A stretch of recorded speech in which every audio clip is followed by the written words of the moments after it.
টুসু আর তার বন্ধুরা যখন কথা বলছিল, হঠাৎ তাদের সামনে মাটিতে ছোট্ট করে ঝিলমিল করে উঠল আরেকটা বুদবুদ। বুদবুদটা ধীরে ধীরে বড় হতে লাগল। তার ভেতরে দেখা গেল একটা ঝকমকে নীল পথ, ঠিক আগেরটার মতো, কিন্তু এ পথটা একটু ভিন্ন। এর ভেতরে ভাসছে ছোট ছোট সোনালি তারা। তারাগুলো যেন টুসুদের ডেকে বলছে, এসো, আরও এক নতুন অ্যাডভেঞ্চার অপেক্ষায়। টুসুর বন্ধু পান্ডা বলল, টুসু, মনে হচ্ছে এ পথটা আমাদের কারো জন্য নয়, এটা তোমার জন্যই তৈরি। টুসু হেসে বলল, তাহলে চল একসাথে যাই, আমি একা মজা পাবো না। বন্ধুরা হাত ধরাধরি করে বুদবুদের ভেতরে ঢুকল।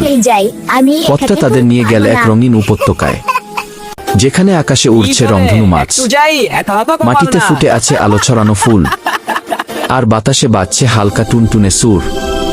হঠাৎ ওপরে থেকে ভেসে এলো নরম একটা কণ্ঠ, স্বাগতম জাদুর উপত্যকায়। একটা নীল ছোট্ট পাখি, মাথায় সোনালি মুকুট পরে, ধীরে ধীরে নামল তাদের সামনে। পাখিটা বলল, আমি লুনা, জাদুর উপত্যকার রক্ষক। তোমরা যে সাহস দেখিয়েছ তারই পুরস্কার এই জায়গা গি। টুসু অবাক হয়ে বলল, এখানেই কি শেষ জাদু?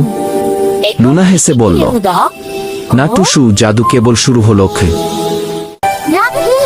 You're taking chances, someone!